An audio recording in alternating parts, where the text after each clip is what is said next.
కలియుగంలో ఉండేటటువంటి లక్షణం ముక్తి అను పల్కు ఎరుంగక భుక్తి మార్గ సాధనాకైక చిత్తులై బాధలుందు వారలై. అసలు మోక్షం అని ఒకటి ఉంది, విడుదల అని ఒక మాట ఉంది. మనుష్యునిగా పుట్టిన నేను ఒక్కడే దాన్ని పొందడానికి అర్హుణ్ణి, కాబట్టి నేను కొంత ప్రయత్నం అటువైపుగా కూడా చేస్తాను అని ఆలోచన చెయ్యాలి. అంటే మీ ఇంట్లో ఉన్న వారితో పాటుగా మీలో ఉన్న జీవుణ్ణి లెక్క పెట్టుకోవడం అలవాటు కావాలి. అసలు ఆ లెక్క ఎవడూ పెట్టడు. అది నారదుడి యొక్క పరివేదన. నేను మా ఇంట్లో ఎవరున్నారు అని అడిగారనుకోండి, నేను నా భార్య ఉంటాం, నా కొడుకు నా కూతురు, ఇప్పుడు అల్లుడు కోడలు, ఏదో మనవలు ఉన్నాం. ఎంతసేపు ఆలోచించినా నేను సంపాదించి ఎవరి కొరకు దాచాలి అంటే నా కొడుకు కోసం, నా కోడల కోసం, నా కూతురు కోసం, అల్లుడు కోసం, నా భార్య కోసం, నా మనవల కోసం. ఏది చేస్తున్నా ఇది తప్ప ఇంకొక ఆలోచన లేదు. కానీ జీవుడు ఒకడు ఉన్నాడు కడు, వాడు ఈ లోపల ఉన్నాడు. వాడు ఎప్పుడూ ఇందులో ఉండడు. ఈ శరీరంలో కూడా ఇంకో 20 ఏళ్ళు ఉండొచ్చు, ఇంకో 15 ఏళ్ళు ఉండొచ్చు. ఆ తర్వాత ఈ శరీరంలోంచి బయటికి వెళ్ళిపోతాడు. వెళ్ళిపోయిన తర్వాత మోక్షానికి వెళ్ళిపోతాడని ఏమిటి నమ్మకం? మళ్ళీ ఇంకో శరీరంలోకి వెడతాడు. ఆ శరీరంలోకి వెళ్ళిన తర్వాత అది ఏ శరీరం అయినా దానికో బాధ ఉంటుంది, దానికి ఆకలి ఉంటుంది, దానికి దప్పిక ఉంటుంది, దానికో భార్య ఉంటుంది, దానికి బిడ్డలు ఉంటారు. అప్పుడు ఆ భార్యని పోషించాలా, ఆ బిడ్డల్ని పోషించాలా, అప్పుడు తను సుఖపడాలా? తను సుఖపడడానికి, తన వారిని సుఖపెట్టడానికి పుణ్యము లేనిదే ఈశ్వరుడు ఎలా ఇస్తాడు? పుణ్యం చేసిన మంచి పని ఒకటి ఉంటే దాన్ని అడ్డు పెట్టి ఏమైనా ఇస్తాడు. శంకరాచార్యుల వారి జీవితంలో మొట్టమొదటి స్తోత్రం కనకధార. ఎందుకొరకు చేశారు అంటే మనుష్య జాతి కోసం చేశారు. ఆయన పేద బ్రాహ్మణి, ఇంట్లో ఉసిరికాయ తప్ప ఏమీ లేదు. శంకర భగవత్పాదులు వెళ్ళి భవతి భిక్షాం దేహి అన్నారు. వెయ్యడానికి ఏమీ లేదు. ఆవిడ దరిద్రం చూసి బాధ వేసి శంకరాచార్యుల వారు లక్ష్మీదేవిని స్తోత్రం చేశారు. ఆవిడంది, ఈవిడ గత జన్మలలో ఇలా పెట్టింది లేదు, ఎలా ఇమ్మంటావు? ఇంత పుణ్యం ఉంటే నువ్వు అడిగినందుకు ఇద్దును, లేదంది ఆవిడ. శంకరులు అన్నారు, అమ్మ నా చేతిలో ఉసిరికాయ వేసింది, ఇది అడ్డు పెట్టి ఇవ్వలేవా? నీ అనుగ్రహంతో, నీ కడగంటి చూపుతో ఆమె దుష్కర్మ ఘర్మమపనీయ చిరాయ దూరం నారాయణ ప్రణయనీ నయనాంబువాహ. నీ అనుగ్రహంతో, నీ కడగంటి చూపుతో ఆమె గత జన్మలలో ఏమీ చెయ్యలేదనేటటువంటి పాపాన్ని పోగొట్టి అనుగ్రహించలేవా? శంకరులు స్తోత్రం చేస్తే అమ్మవారు కనకధార కురిపించింది. అంటే ఇలా పెట్టనిది లేనినాడు ఎక్కడ నుంచి వస్తుంది వచ్చే జన్మలో? ఈ జీవుడు ఎప్పుడూ ఇందులో ఉండడుగా. ఒక ఆయన కొంచెం కఠినంగా ఉన్న ఒక గొప్ప మాట అన్నాడు. ఇంట్లో ఉన్నటువంటి బూర్లు ఉండే మూకుడుకున్నటువంటి ఆయుర్దాయం ఇంటి యజమానికి ఉండదు. ఒక్కొక్క మూకుడు 3 తరాలు 4 తరాలు ఇంట్లో ఉంటుంది. ఆ ఇంట్లో ఉన్నటువంటి యజమాని శరీరం విడిచిపెట్టినప్పుడల్లా ఆయన తద్దినానికి ఎందులో గారులు వండుతూ ఉంటారు. అలా వెళ్ళిపోయిన వాళ్ళు ఎందరో ఉన్నారు. ఆ మూకుడు అలాగే ఉంది. మూకుడుకున్న ఆయుర్దాయం నీకు లేదు. కానీ జీవుడు శరీరాన్ని విడిచిపెట్టి ఇంకో శరీరంలోకి వెళ్ళిన తర్వాత మరి అక్కడ కూడా దుఃఖం ఉందిగా. అప్పుడు సుఖపడాలంటే పుణ్యం లేకుండా ఎక్కడి నుంచి వస్తుంది? మరి నీ జీవుణ్ణి నువ్వు లెక్క పెట్టుకోకపోతే రేపు పొద్దున్న ఎవరు చేస్తారు ఉపకారం? నువ్వు చేసుకోలేదు. నువ్వు వెళ్ళిపోయిన తర్వాత కొడుకు ఏమిటో చేస్తాడని ఎందుకు అనవసరంగా ఆశ పెట్టుకుంటావు? ఎందుకు వాడిని నిందిస్తావు? నీ ఓపిక ఉండగా నువ్వేం చేసావు? రోజులో కనీసం 1 పావు గంట కేటాయించుకుని ఒక దేవాలయానికి ప్రదక్షిణం చేశావా? ఎప్పుడైనా నెలకొక్కసారి ఈశ్వరుడి వాహనం పట్టుకుంటానని పట్టుకున్నావా? నీకున్న దాంట్లో ప్రియమార ఎవరికైనా ఎప్పుడైనా కట్టెడు అన్నం పెట్టావా? ఎవరికైనా పరమ సంతోషంగా కాస్త మజ్జిగ ఇచ్చావా? ఎప్పుడైనా పరమ భక్తితో, పరమ గౌరవంతో నీ ఇంటికి పెద్దల్ని ఆహ్వానించి అతిథుల యొక్క సేవ ఎప్పుడైనా చేశావా? ఇది ఏది ఉందో అది వస్తుంది జీవుడితో. సంపాదించింది ఏది ఉందో అది ఇక్కడ ఉండిపోతుంది వారసులకి. కింవానేన ధనేన వాజికరిభి ప్రాప్తేన రాజ్యేన కిం వా పుత్ర కళత్ర మిత్ర పశుభిర్దేహేన గేహేన కిం జ్ఞానైతక్షణభంగురం సపతిరోత్యద్యం మనోదూరతః స్వాత్మార్థం గురువాక్యతో భజ భజ శ్రీ పార్వతీ వల్లభం అంటారు శంకర భగవత్పాదులు. ఎక్కడ వరకు వస్తారు? ఎవరు మాత్రం? భార్య సంసారమునకు మూలం. ఆమెయే గుమ్మం దాటి రాదు శరీరం వెళ్ళిపోయాక. ఆవిడ కూడా దుఃఖమహంబుది సొచ్చు పత్నియున్ కాయము వీడి రారు కదా, చేసిన కర్మము పుణ్యము తప్ప శంకర. కాయము వీడి జీవుడతి కంపిత చిత్తత నీగుచుండ ఓ నాయనయంచు ఎచ్చు నిజ నందన నందినులైన కాని కందోయిని భస్మముల్ తొలుత దుఃఖమహంబుదిసొచ్చు పత్నియున్ కాయము వీడి రారు కదా. ఏడుస్తున్న భార్య కానీ అయ్యో మా నాన్నగారు అని బాధపడిన కొడుకు కూతురు కానీ వచ్చేస్తారా శరీరం విడిచిపెట్టి? చేసిన కర్మము పుణ్యము తప్ప శంకరా, నువ్వు చేసింది ఏదుందో అదొక్కటే తగిలించుకుని వెళ్ళిపోతావు. ఉద్ధరేణ ఆత్మనాత్మ నమ్మంటాడు గీతాచార్యుడు. ఎవడు ఉద్ధరిస్తాడరా? నిన్ను నువ్వు ఉద్ధరించుకోవాలి. ఓ మంచి పని చేయకుండా ఎక్కడి నుంచి వస్తుంది?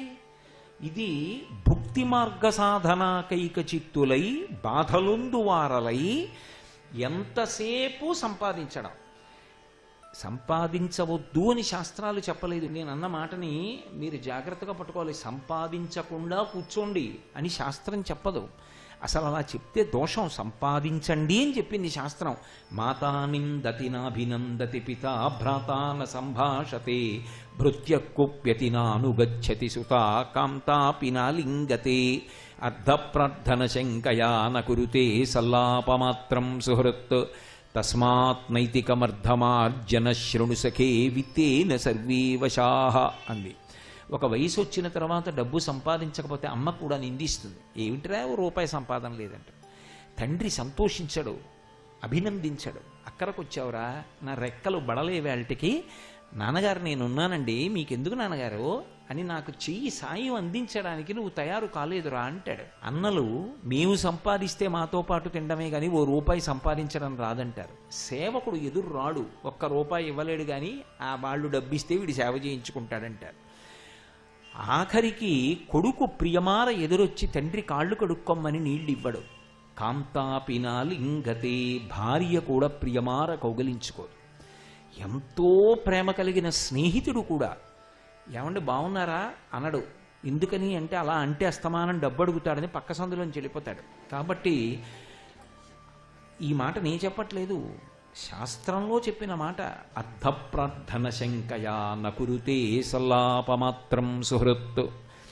ఆ కనీసం బాగున్నావా అని చెయ్యి కూడా ఊపడు. ఆయనేం తప్పు మనిషి కాడు, చాలా మంచివాడు స్నేహితుడు. కానీ ఇంకా ఎప్పుడూ ఒక్క రూపాయి సంపాదించకుండా అతను సంపాదిస్తుంటే అతని దగ్గర డబ్బు అడుగుతుంటే ఇతను మాత్రం ఎంతకాలం ఓర్చగలుగుతాడు? అందుకని కనపడితే అభినందించడు. తస్మాత్ నైతికమర్ధమార్జన శృణు సఖే విత్తేన సర్వే వశాః. కాబట్టి ఓ స్నేహితుడా డబ్బు సంపాదించు, కానీ నీతి వదిలి సంపాదించకు, ధర్మాన్ని విడిచిపెట్టి సంపాదించు. ధార్మికంగా సంపాదించు, ధార్మికంగా ఖర్చు పెట్టు. జీవుడి గురించి ఆలోచించు. నీ జీవుడి గురించి నువ్వే ఆలోచించకపోతే నీ జీవుణ్ణి ఎవరో ఎలా ఉద్ధరిస్తారు? కాబట్టి నారదుడు అన్నాడు, అసలు తన గురించి ఆలోచించేవాడు, తను తరించడం అన్న మాట గురించి ఆలోచించేవాడు లేడు కలియుగంలో. ఎంతసేపు భుక్తి మార్గ సాధనాకైక చిత్తులై బాధలొందువారలై డబ్బు సంపాదించాలి, డబ్బు దాచాలి, భోగస్థానాలు పెంచుకోవాలి. ఎంతకాలం ఉంటాయి? తను విడిచిపెడతాడు, కానీ చేసిన కర్మ వెంట వచ్చేస్తుంది. పుణ్యం లేదు, పాపం వచ్చింది, మళ్ళీ కొన్ని లక్షల జన్మలు పెరుగుతాయి. నాన్నగారు అసలు మనుష్య జన్మ యొక్క వైభవాన్ని తెలుసుకోగలిగినటువంటి వాడు లేడు కలియుగంలో. ఇది పెద్ద ఇబ్బంది. కలి యొక్క ఉద్ధతికి అందరూ పడిపోతున్నారు.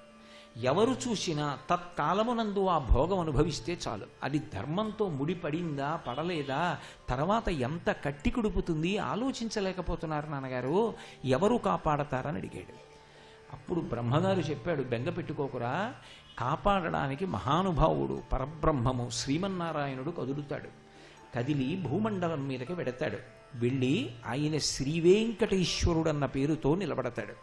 అందుకే ఆ నారాయణమూర్తి కదిలి వచ్చి పరమకారుణ్యంతో కలియుగంలో ఆనందనిలయ విమానంలో పద్మపీఠం మీద నిలబడ్డాడు.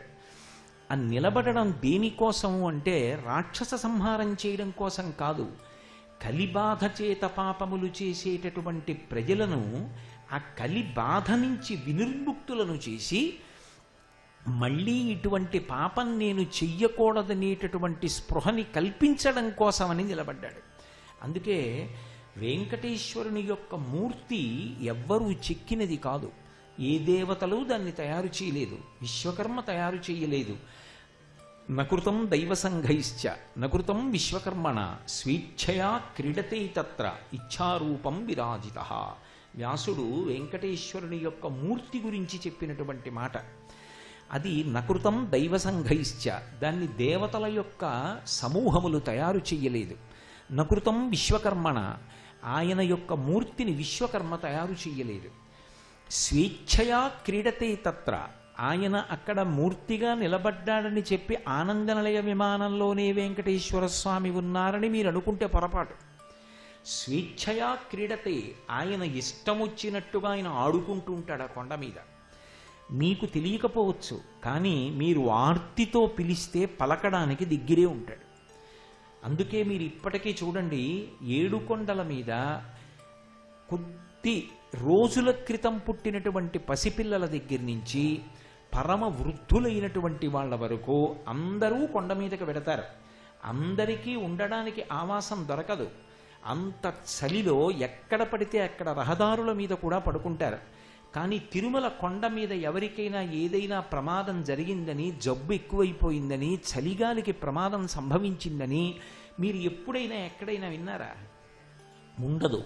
అది దివ్యశక్తితో కూడుకున్నటువంటి ఆరామం. ఆయన అక్కడ ఎప్పుడూ తిరుగుతూ ఉంటాడు. స్వేచ్ఛయా క్రీడతే తత్ర. ఎవరు పరమ భక్తితో పిలిచారో వాళ్ళ కోసం పరుగు పరుగున బయటికి వస్తాడు. ఒకసారి కాదు, ఎన్ని మాటలు జరిగిందో అది దృష్టాంతం. ఎన్ని మాటలు జరిగిందో. ఒకప్పుడు ఆ పాండురంగడి పట్ల అపారమైనటువంటి భక్తి కలిగినటువంటి పురంధరదాస్ గారు వెంకటాచలంలో అన్నదానం చేస్తున్నారు. అన్నదానం చేస్తున్న సమయానికి ఆయన దగ్గరున్న సేవకుడు కనపడలేదని గట్టిగా పిలిచారు. ఆ సేవకుడు స్నానానికి వెళ్ళాడు. వెంకటేశ్వర స్వామి వారు గబగబా సేవకుడి రూపంలో వచ్చి వడ్డన చేస్తుంటే ఆయనకి కోపం వచ్చి ఎక్కడికి పోయారో అని ఒంగో పెట్టి వీపు మీద కొట్టారు. వీపు వాచిపోయింది. ఆయన ఎంతో మందిని అనుగ్రహించారు. ఎంతో మందిని ఎన్నో కారణాల చేత రకరకాల రూపాలతో ఆడుకుని కనపడ్డారు. ఇప్పటికీ మీకు వెంకటేశ్వరుని యొక్క మూర్తి వంక చూస్తే చాలు, ఆయన స్వేచ్ఛయా క్రీడతే తత్ర. ఆయన ఎంత స్వేచ్ఛగా క్రీడించాడు అనేటటువంటి విషయం సుస్పష్టంగా అవగాహన అవుతుంది. అందుకే మీరు చూడండి, వెంకటేశ్వరుని యొక్క మూర్తిలో ఈ చిబుకం మీద పచ్చకర్పూరంతో బొట్టు పెట్టి ఉంటుంది. ఆ పచ్చకర్పూరంతో బొట్టు ఉండడానికి ఒక ప్రధానమైన కారణం ఉంది. అనంతాచార్యుల వారని మీరు ఇప్పటికీ మాడవీధుల్లో స్వామివారు సహస్రదీపాలంకార సేవ తర్వాత బయలుదేరుతారు. బయలుదేరి ఆ మాడవీధుల్లో వెడుతున్నప్పుడు, ఆ మొట్టమొదట మాడవీధుల్లో వెళ్ళినప్పుడు ఎడంచేతి వైపుకు వెడితే అనంతాచార్యుల వారిని ఆయన బృందావనం కనపడుతుంది. ఇప్పటికీ ఆయన వెంకటేశ్వర స్వామి వారిని సేవించాలని పొగడ చెట్టు రూపంలో ఉంటారు. రామానుజాచార్యుల వారి మీద ఉన్నటువంటి అపారమైన భక్తితో ఆయన ఆ లోపల ఒక కోనేరు కట్టారు. ఇప్పటికీ ఆ కోనేరు ఉంది. మీరు లోపలికి వెళ్ళి చూస్తే కనపడుతుంది. ఆ పొగడ చెట్టు కూడా ఇప్పటికీ ఉంది ఆయన బృందావనం. ఆ అనంతాచార్యుల వారు ఒకప్పుడు వెంకటాచలానికి ఎవ్వరూ రానటువంటి సమయంలో, అంటే అంత చలి, అంత వేడి, ఆ సమయంలో అక్కడికి వచ్చి ఉండగలిగినటువంటి పరిస్థితులు లేక ఎవరు వచ్చేవారు కాదు. కానీ భగవద్రామానుజులు అడిగారు, ఎవరైనా వెళ్ళి ఆ కొండ మీద ఉండి పుష్పవాటికని నిర్మాణం చేసి ప్రతిరోజు పూలదండలు కట్టి వెంకటేశ్వరుడికి సమర్పిస్తారా అని. అనంతాచార్యుల వారు గురువుగారి మాట నిలబెట్టడానికి నేను వెడతాను అని బయలుదేరారు. బయలుదేరి భార్య గర్భిణి, ఆమెని తీసుకుని వెళ్ళి అక్కడ ఉండేటటువంటి ఆ కొండ అంతా తవ్వి రాళ్ళు తీసి పక్కన పోయిస్తున్నారు. పాపం ఆవిడ గర్భిణి. ఈ రాళ్ల తట్టలు అతి కష్టం మీద మోసుకుని వెళ్ళి దూరంగా పోసి మళ్ళీ తట్ట పట్టుకొస్తుండేది. వెంకటేశ్వర స్వామి చూశారు, అయ్యో నాకు రోజు పుష్పకైంకర్యం కోసమని గర్భిణి అయినటువంటి భార్యతో రాళ్ల తట్టలు ఎత్తిస్తున్నాడు. నేను వెళ్ళి సేవ చేస్తానని ఒక బాలుడి రూపంలో వచ్చి అడిగారు, తాత నేను పట్టుకెడతాను రాళ్ల తట్ట అని. నేను మా గురువుగారికి మాటిచ్చాను రా, నువ్వెవరు, మా ఆవిడ చేస్తుంది, నేను చేస్తాను, వెళ్ళిపోమన్నారు. పాపం ఆవిడ చెమట్లు పట్టి వెడుతుంటే చూడలేక, అమ్మ మీరు ఇక్కడ కూర్చోండి, ఆయన చూడకుండా వెనక నుంచి తట్ట పెట్టి నిండిపోయిన తట్ట పట్టుకుపోతూ ఉంటానని పిల్లవాడి రూపంలో వెంకటేశ్వర స్వామి తీసుకుపోతున్నారు. ఏమిటి గర్భిణి అయిన భార్య ఇంత తొందరగా తట్ట తీసి తట్ట పెట్టేస్తోందని అనంతాచార్యుల వారు వెనక్కి తిరిగి చూశారు. చూస్తే ఈ పిల్లవాడు కనబడ్డాడు. ఈ పిల్లవాడు తట్ట పట్టుకెళ్ళిపోతున్నాడు, వద్దన్నా మాట వినలేదని కోపం వచ్చి పట్టుకుని కొడతానని వెంటపడ్డారు. ఆయన అప్రదక్షిణంగా పరిగెత్తారు ఆ మాడవీధుల్లో. పరిగెత్తినప్పుడు అనంతాచార్యులు వారు కూడా పరిగెత్తారు. పరిగెత్తి ఆయన ఆనందనిలయ విమానంలోకి వెళ్ళిపోతున్నాడు ఆ పిల్లాడు. ఈయనకి కోపం వచ్చి పిల్లాడు గుడిలోకి పారిపోతున్నాడని చేతిలో ఆ కొండ తవ్వుతున్నటువంటి గుణపం విసిరేశారు. విసిరేస్తే గుణపం వెళ్ళి తగిలింది వెంకటేశ్వర స్వామికి. గడ్డం బద్దలైన ఎత్తురు కారింది. సాయంకాలం పుష్పమాల పట్టుకుని గుళ్ళోకి వెళ్ళారు. ఈ గడ్డం అంతా వాచిపోయి బద్దలై నెత్తురు కారి మాంసం చిమ్మి ఉంది. అర్చకులు తెల్లబోయారు, ఇదేమిటి ఇలా ఎందుకయింది అని. అప్పుడు ఆయన చెప్పారు, అనంతాచార్యులకి సేవ చేయడానికి వెళితే నన్ను గుణపం పెట్టి కొట్టాడు గడ్డం మీద, గడ్డం బద్దలైంది. ఈ కొండ మీద నేను ఉన్నప్పుడు పరమభక్తితో ఉన్న వాళ్ళ చేతి దెబ్బలు కూడా నాకు ఆభరణాలు ఏవి లోకానికి తెలియడానికి పచ్చకర్పూరపు ముద్ద పెట్టండి అని చెప్పారు. వెంకటాచలంలో స్వామివారి దేవాలయంలోకి రాజద్వారం దాటి ప్రవేశించగానే ఇలా తలెత్తి చూస్తే కుడి చేతి వైపు ఒక గుణపం వేలాడుతూ ఉంటుంది. అనేక భాషలలో దాని పేరు వ్రాసి ఉంటుంది. ఆ గుణపాన్నే వెంకటేశ్వర స్వామి వారి మీదకి అనంతాచార్యుల వారు విసిరారు. ఇప్పటికీ అనంతాచార్యుల వారి యొక్క బృందావనం దగ్గర వాళ్ళ వంశీకులు ఉన్నారు.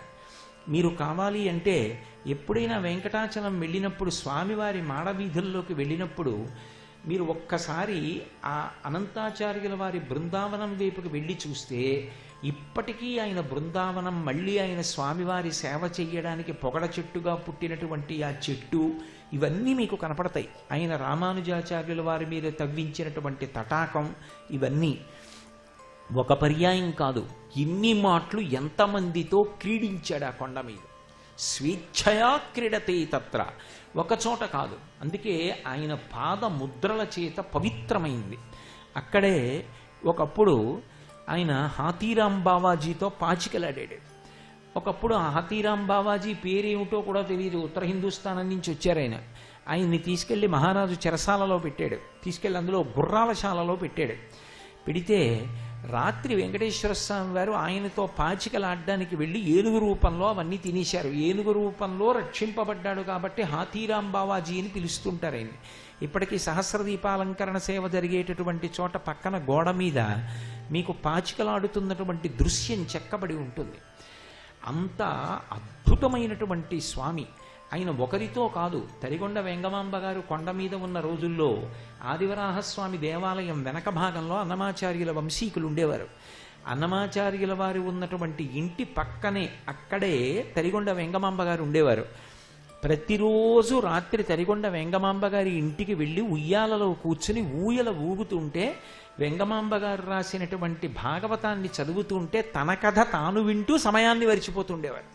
ఒకప్పుడు సుప్రభాతం వేళ అయిపోయినా కూడా గుళ్ళోకి వెళ్ళడం మర్చిపోయారు. గుళ్ళో గంటలు వినబడి గబగబా ఇక్కడి నుంచి లేచి దూకి ఉయ్యాల్లోంచి ఆనందనిలయంలోకి వెడుతుంటే మధ్యలో భాగవతంలో ఎక్కడికి పోతామని ఆవిడ పంచె పట్టుకుంది. ఆ పంచె చిరిగిపోతే ఇలాగే పోతూ ఉంటాడు. అది మడత పెట్టి పూజామందిరంలో పెడితే అర్చకులు తెల్లపోయారు, చిరిగిపోయిన పంచెతో ఉన్నాడు స్వామి, ఎవరొచ్చారు లోపలికని. ఎవరొస్తారు? తరిగొండ వెంగమాంబ గారికి అంత స్వాతంత్ర్యం ఉంది, ఆవిడ దగ్గర ఉంటుంది, పంచముక్క వెళ్ళండి అంటే ఆవిడ మడత పెట్టి పూజామందిరంలో పెట్టించింది. అంతమందితో క్రీడించారు. ఆయన ఉన్నాడు. మిగిలిన అవతారాల్లా కాదు, సామాన్యులైన వాళ్లతో ఆయన సమన్వయం చెంది చాలా కాలం మాట్లాడాడు. ఒకానొక ప్రత్యేకమైనటువంటి సందర్భంలో ఆయనకి ఆనందనిలయ విమానాన్ని నిర్మించినటువంటి తొండమాన్ చక్రవర్తి మీద ఆగ్రహం కలిగి, ఇక పైన నేను మాట్లాడను, ఏదైనా మాట్లాడవలసి వస్తే నా అర్చకుల ద్వారా మాట్లాడతాను అని ప్రతిజ్ఞ చేశాడు. అందుకే మహానుభావుడి యొక్క మూర్తి ఎవరూ చెక్కింది కాదు, అది యథార్థమైనటువంటి రూపం. తనకి తానుగా కోరి అలా నిలబడ్డాడు. అదొక దివ్యమైనటువంటి శరీరం. అందుకే స్వేచ్ఛయా క్రీడతే తత్ర ఇచ్ఛారూపం విరాజిత. తాను ఎలా ఉండాలని కోరుకున్నాడో అలా ఉన్నాడు. ఆయన అలా నిలబడదాం అనుకున్నాడు, అలా నిలబడ్డాడు. అలా నిలబడదామని అనుకున్నప్పుడు ఏదో అర్థం లేకుండా, దానికో కారణం లేకుండా అటువంటి భంగిమ పట్టడు. ఆయన తన కుడి చేతిని ఇలా చూపిస్తూ ఉంటాడు, ఎడమ చేతిని ఇలా పెడతాడు.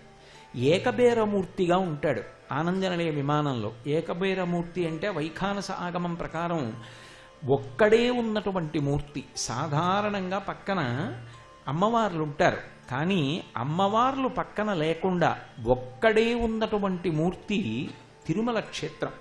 అందులో పద్మాసనస్థయో పద్మావతీదేవి నిజవక్షమందున నిలుపుకొనుచు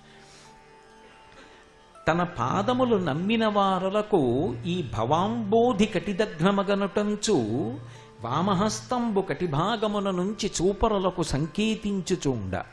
ఆయన నిలబడ్డంలో ఆ ముద్ర పట్టడంలో ఒక అర్థం ఉంది. పద్మాసనస్థయో పద్మావతీదేవి నిజవక్షమందున నిలుపుకొనుచు. లక్ష్మీదేవి ఆయన వక్షస్థలమునందు అధివసించి ఉంటుంది. అంటే ఆయన కారుణ్యమంతా ఆమెయే అయి ఉంటుంది. దయ అంటాం. వేదాంతదీశకులని వైష్ణవ సంప్రదాయంలో మహాపురుషులు వారు దయాశతకము అని చేశారు. ఇప్పటికీ మంగాపట్నంలో అద్భుతమైనటువంటి శ్లోకాలు అందులోవి చదువుతూ ఉంటారు. అహమపరాధ చక్రవర్తి అని నేను ఎప్పుడైనా పద్మావతి అమ్మవారి దేవస్థానానికి వెడితే అర్చకులు అందులో శ్లోకాలు చదువుతుంటే నేను మురిసిపోతూ ఉంటాను. అంత గొప్ప శ్లోకాలు చేశారు వేదాంతదీశకులు. సర్వం శ్రీ ఉమామహేశ్వర పరబ్రహ్మార్పణమస్తు. స్వస్తి.